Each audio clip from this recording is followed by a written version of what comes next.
嗨，大家好，我是躺平叔。今天是2025年11月20號。這一期咱們閒聊最近網上幾個熱點一個是江湖最後的大嫂，一個是網紅秒變詐騙犯，女網紅秒變人販子。咱們先聊一聊這個江湖最後的大嫂最近我刷抖音的時候就經常给我推送，就這2天推送一個女的，面容姣好長得還不錯，然後被這個很多軍人還有警方給抓住的摁住的那個畫面，老是给我推送然後這個配的音樂是那種你聽了之後這個有點這個亢奮有點這個，總之還有配樂，那我只好看一下原來不仔細看我還以為是那個港片裡面的這個警匪片。網上有這樣一個視頻這個視頻開始的時候是一輛先是一個女的似乎在一個院子裡面閒逛，這時候一個囚車開過來，隨着囚車一起的還有幾輛摩托車，那個看上去好像是個武裝押送人員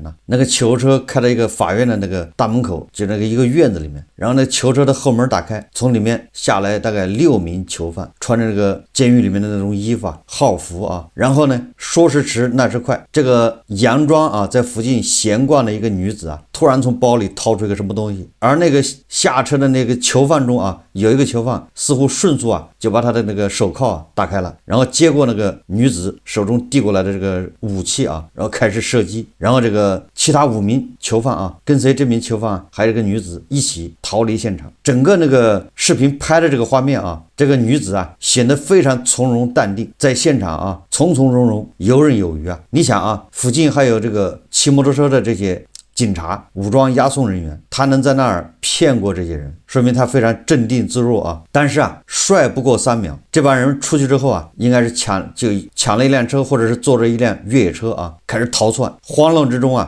越野車衝進了一個小池塘，這個6名囚犯再加上這名女子，再一次被警方給抓獲，再次落網。所以就有了這個，然後這個有記者採訪應該是拍照片，這個警方摁着這個女的頭，然後這個照片就在網上火了。這個叫江湖最後的大嫂。這個事情不是杜撰的，是發生在柬埔寨什麼柴真省法院門口。我看有網友讓我談一談這個奇女子，網上各種傳言就出來了各種故事版本。我看大概其都是網友腦補的。這位被逮捕的女子在警方及媒體的鏡頭前表現出一副無所畏懼的樣子，大義凜然，讓很多吃瓜網友愈加感動和着迷所以在配合着這個自媒體這種宣傳、投流、推送，這個女子在網絡，尤其是中文互聯網，我也覺得很奇怪為什麼柬埔寨發生的事情，我們這兒中文互聯網這麼熱，這麼多人關注，不停的給你推送。江湖第一和最後的大嫂開始不脛而走，很多網友為之感動，認為這是現實版的港片所以網上有很多故事就是這個都是傳言說這個女子原是中國廣西籍，因家中逼婚一人獨自逃婚到越南或緬甸，然後呢她呢那就相當於這個失足少女人是好的嗎？她是逃婚对吧？家裡逼婚，為什麼逼婚呢？你還可以腦補說她對吧？這個看中的小伙子付不起高昂的彩禮，那家裡人不同意把她逼婚給另外一個人，那這個女子她不願意对吧？她為了的愛情，她逃離家庭的魔掌，跑哪兒去了呢？跑緬甸。到了緬甸之後，那就是失足少女陷入電詐魔窟，然後就被迫接客對吧？淪落風塵在她接客的時候就遇見了越南籍的江湖大哥對吧？這個江湖大哥之間這個也產生了什麼感情，打動了這個江湖大哥，2人從此相愛，大概就編這樣一個故事江湖大哥在打拼事業的時候在对吧各種手段去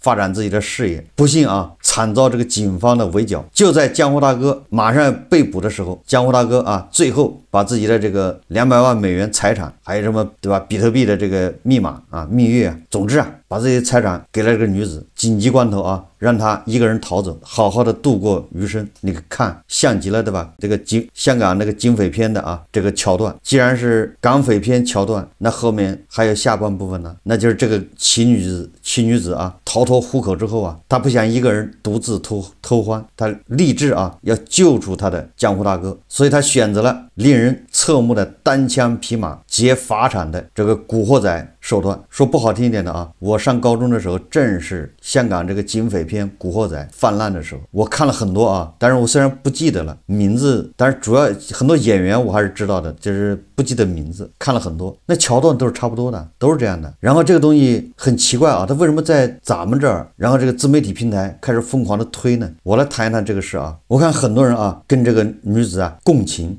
說這是才叫什麼愛情，對吧？才叫什麼相濡以沫。明明是違法犯罪，對吧？是窮兇極惡的歹徒，怎麼還會引起這麼多人共鳴呢？我看啊，咱們中國網友為之感動，有很多人恨不得啊就找個這樣的老婆。實際上體現的是什麼呢？體現的啊是當下咱們很多中國網民裡面啊，大部分男的一種現實生活中的壓力，活得不如意，面對這個叫平權運動吧，或者叫女性的崛起，男性啊在社會中啊各個角落不如意，開始退縮，而產生了一種幻想。也就是啊，這個很多啊在底層的男性生活不如意，尤其是戀愛結婚，面臨着現實的壓力，高額彩禮，對吧？然後這個什麼小仙女等等吧，就是他看不慣的，所以他腦補出來一個完美的這個女人。而這個越南籍啊這個劫匪，這名奇女子啊，奇女子打個引號啊，這個實際上就是犯罪分子，正好填補了他的空白。實際上通過這個事情啊，在網上引起很多網友的共鳴啊，相信這就是愛情。你看，為了愛奮不顧身，不顧一切。還有一種啊叫嫁雞隨雞，嫁狗隨狗，對吧？那個老公犯罪，那你也跟着後面犯罪，你也可以，對吧？為了老公，為了愛情，奮不顧身，你看看可歌可泣啊，对吧？反映的是當下人的一個心態，什麼心態呢？对吧？很多人希望女的啊，希望自己的老婆或者是女朋友是什麼樣的人呢？一，不要彩禮；第二，相信愛情。什麼意思呢？就是我現在很慘，沒錢，沒有工作，對吧？分幣沒有，但是你依然愛我，不離不離，不離不棄啊，就是非我不嫁，都是這種橋段呢。這是他腦子裡腦補出來的，類似於瓊瑤那種泛情話啊、濫情話，這就是他想的愛情。這是第一個啊。第二個，你還得跟着我吃苦，對吧？我要打江山，我要搞事業，經歷風風雨雨，有可能要失敗，失敗了你還是不離不棄。你說這樣的話，你還要什麼彩禮啊？談不上彩禮的事。然後呢，對女的要求什麼呢？上得了廳堂，下得了廚房，對吧？对內相夫教子，对外能獨當一面。這就是很多男的腦補出來的啊。這個賢妻，對吧？自己的老婆，自己另一半就必須這樣。等到自己這個思想放縱，是吧？想逃離現實的時候，這個女的也能跟他一起，也就是說心靈上還能共振，不僅現實生活中啊替他獨當一面，替他遮風擋雨，心靈上還能共振。實際上啊，這反映的就是很多男的他應該這個對老婆的幻想啊，一個既有母親的某種功能，也有情人的某種功能，对吧？既要護我周全，為我遮風擋雨，也要提供情緒價值。實際上啊，有很多人跟我一起啊，對吧？看了《紅樓夢》，這個《紅樓夢》裡面，《紅樓夢》就是寫給誰看的呢？為什麼《紅樓夢》的評價這麼高啊？因為它跟那個《水滸》啊、《西遊記》、《三國》不一樣。那些是給市井這些市民啊、底層人看的，那是說書人，对吧？在那個大街上、茶館裡面、飯館裡面那說書用的，因為過去人不識字，能自己看的非常少。《紅樓夢》呢是寫給那些所謂的知識分子吧，你至少好歹是個秀才啊，对吧？你認識字啊，你看得懂啊。所以說，你看《紅樓夢》啊，所以他的讀者都是一些小知識分子。當然了，也有可能啊是那些權貴。這些人呢，尤其是窮酸迂腐的啊，這些在官場上不得意的，或者是考試啊科舉沒考好的，這就是他們意淫的一個工具啊。所以他們想象的女的啊，什麼叫好女人呢？既有這種薛宝釵这種溫柔顧家，對吧？按照封建禮儀啊、封建禮教去辦事，相夫教子，對外能獨當一面。你看薛寶釵嘛，那薛家他爸死了之後，那基本上就薛寶釵在當家啊，得幫他，对吧？裡裡外外都是薛寶釵在打理。薛姨媽一有什麼事就問他女兒怎麼辦。那個薛蟠，對吧？是個混蛋、敗家子、富二代。所以你看看啊，這個薛寶釵一個人獨立，對吧？支撐這個薛家多厲害啊！對內是吧？他能這個顧家，這個就是過去啊封建社會對賢妻的標準。所以最後薛寶釵嫁給賈寶玉啊，賈母、王熙鳳、王夫人、賈政一致同意啊，賈寶玉娶這個薛寶釵做老婆。但同時呢，光薛宝釵行嗎？不行啊，他還需要林黛玉這樣的叫心靈共振。這就是啊過去文人呢腦子裡腦補出來的。然後他晚上沒事看《紅樓夢》，一邊看一邊有人紅袖添香啊，对吧？小妾就是襲人或者是晴雯，对吧？自己在看書，有人給他紅袖添香，有人給他，對吧？暖被子，有人給他送水，結果早上一醒來發現啊，原來是一場夢。這個襲人叫任勞任怨，委屈，對吧？自己扛，幹活沒有任何原因，挨揍了也得找自身的原因。但是你自己有問題啊，挨了这個賈寶玉一腳踹啊，肋骨都差點踹斷了，那是你自己問題啊。哎，襲人就是這種人。那晴雯呢？晴雯就是個落難的公主，對吧？就是階層滑落啊，她以前是公主小姐，階層滑落成了丫鬟，有情調，有格局，有手藝，然後還有那麼一點點桀驁不馴。哎，這個對那些窮秀才來說，那這個絕對是意淫對象。所以說你看啊，這個300年前的這些知識分子，對吧？這些秀才他意淫出來的這些人物，他們所喜歡的，对吧？都是什麼人？實際上300年後啊，差不多沒有太大的變化。所以說我說人性啊變化不大。那現在咱們這個很多底層的，對吧？混得不好的、失意的，越是這樣的人，他越腦補這樣的情節，他越想象着自己，對吧？自己的愛情，自己的女朋友什麼樣的，就是薛寶釵、林黛玉、晴雯、襲人綜合體。你看看我身陷囹圄，我現在馬上去被压到法场了，這個對吧？女朋友還能去劫法場，還能當一回李逵，現實生活跟這個差得太遠了，所以這是巨大的反差。所以啊，這些男的啊就開始腦補，所以他才會被這種橋段呢感動、共振、共情。實際上啊，反映的是在當代這個經濟啊衰退的情況下，男性啊他的壓力啊恐怕更大，而女性呢，不管怎麼說啊，他這個階層，他這個社會地位是在往上走的，對吧？尤其一些女孩子現在在這個自媒體平台，男的找工作難了，男的如果失業了啊，你想活就比女的啊失業之後想活難度要大，对吧？這個女的你在自媒體平台你扭2段，哎，有人打賞；男的你扭2段，沒人搭理你，立馬取關。這女的不行，可以到飯店這個端個盤子擦個碗，對吧？2000塊錢要掙的，養活自己沒毛病啊。但男的就夠嗆了，所以還有歷史原因，對吧？還有文化原因，所以說男的感受的壓力啊要比女的大，所以現在是男女失衡，這個心態失衡啊。所以說現在搞男女對立，流量最大，对吧？然後就是同情这男的，瘋狂的就拉踩，对吧？女的，哎，你只要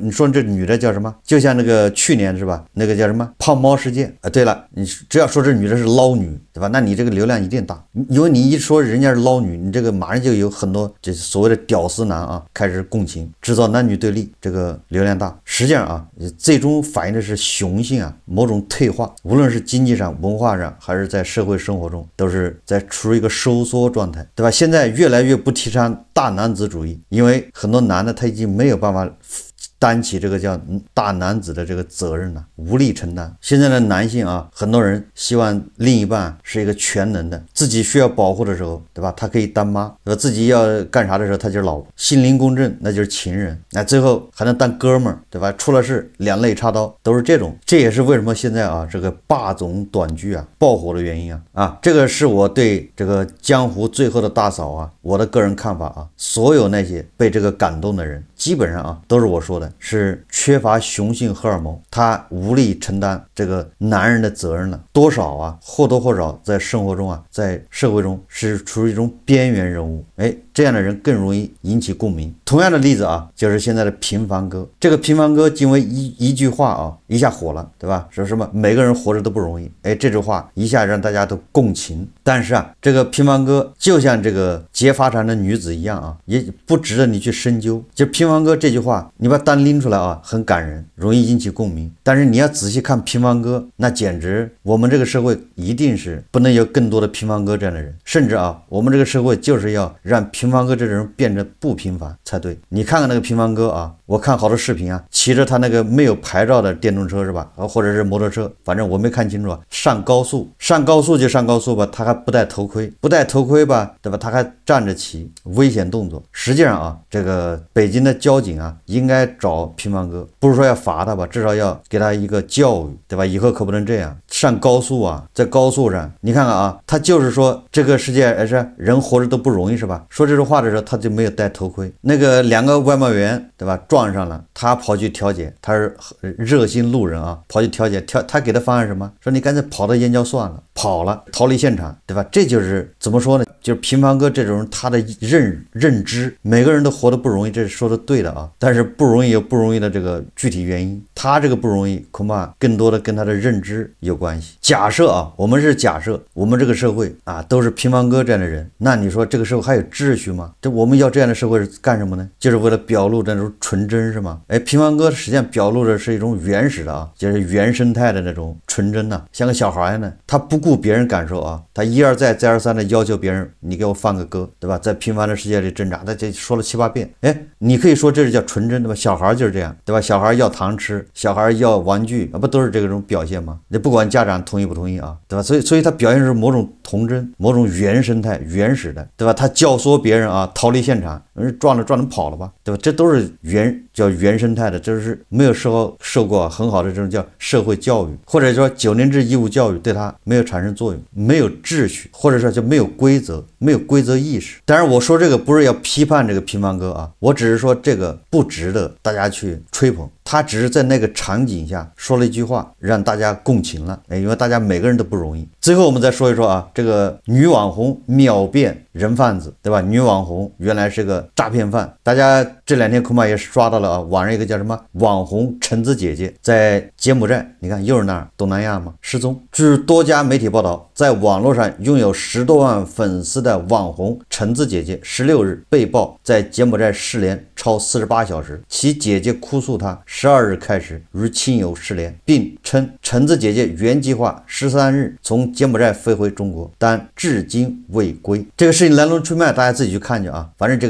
個女的到柬埔寨去之前，在自己的社交媒体上說，哎，她去柬埔寨去找她男朋友什麼龍哥。哎，我記得那個龍哥不已經死了嗎？那個是在蘇州吧？社會我龍哥被人反殺，那個才真的叫反殺。哎，柬埔寨也有個龍哥。哎，這個女網紅說到柬埔寨找她龍哥，說去玩幾天，然後到了那之後呢，和後面就本來說她啊，比如說是13號要回中國的，結果沒回，然後她姐姐開始就網絡尋人了啊，又開始哭訴說他妹妹失聯了，希望大家幫忙找到妹妹。結果好多網友也開始啊各種這個報道啊，各種找。結果昨天啊，柬埔寨當局19日向媒體證實，橙子姐姐因涉嫌網絡詐騙與不法團夥非法跨境販運人口，已於11月13日被警方依法逮捕，目前正被羈押於金邊白書監獄。法院指控其在2025年10月至11月期間參與多起網絡詐騙活動，並涉嫌與不法團夥合作，從事非法跨境人口販運犯罪。而且啊，關鍵還有這個證據，那個電詐資金還到過這個橙子姐姐的賬戶。你看，知情人士透露，涉案犯罪所得曾流入橙子姐姐名下銀行賬戶。截至11月15日，橙子姐姐失聯已超過48小時，手機持續關機，目前其男友龍哥電話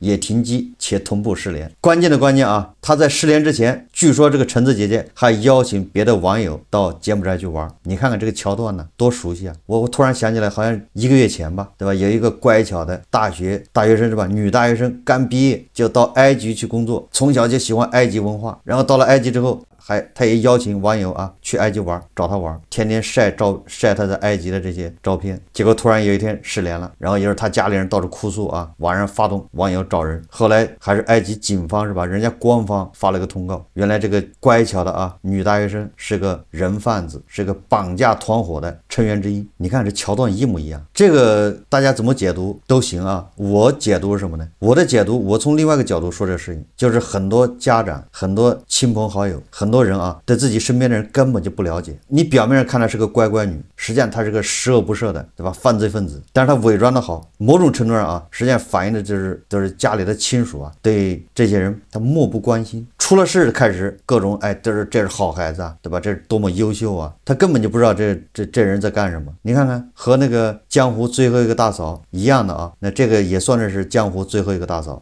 就像這樣的說的話，那江湖這個最後一個大嫂永遠不會消失啊，天天都有。你看他跟龍哥啊，對吧？在柬埔寨販賣人口去了，他不也是為了愛情嗎？龍哥是他男朋友啊。主要是這個橙子姐姐啊，沒玩好，對吧？沒有玩劫法場那一幕，去了恐怕就被人家警方盯上了，直接就落網。所以這個故事沒有那麼跌宕起伏，所以他這個愛情啊，就成色就稍微差了一點。喜歡那個江湖最後一個大嫂的人，應該也喜歡橙子姐姐這樣人吶，對吧？他們都是一樣式的，都是一個模子倒出來的。給橙子姐姐一個機會，保不齊她也能去啊劫法場。我說這個家屬啊，沒有必要哭哭啼啼的，對吧？這個橙子姐姐最好是，對吧？不要放出來了。柬埔寨都已經這樣了，對吧？一個女孩子往柬埔寨去跑，還去找她的莫名其妙的在柬埔寨做生意的男朋友，這本身的吧，這就已經是叫放任結果的發生。你作為正常人啊，一說柬埔寨，那肯定是要起雞皮疙瘩，或者就是一說緬甸，對吧？果敢一說這個苗阿迪，你肯定是第一反應是要緊張，尤其是女孩子，对吧？你要去那地方，你家裡人知道一定會阻止啊，不讓她去啊，哪兒不能去玩，你非要去那兒玩，只要說啊，在柬埔寨、在緬甸、在那兒工作的人，首先你想到的应該是，要不是詐騙，要麼就是詐騙相關的行業，要麼就是為詐騙服務的，唯恐避之不及。而如果這個人說他在柬埔寨、在緬甸，他很有錢炫富，那完了，那100%到120%的是詐騙分子。你那麼窮的地方，你哪來那麼錢呢？所以这些人，你可以說他是，如其说他是没腦子，不如說他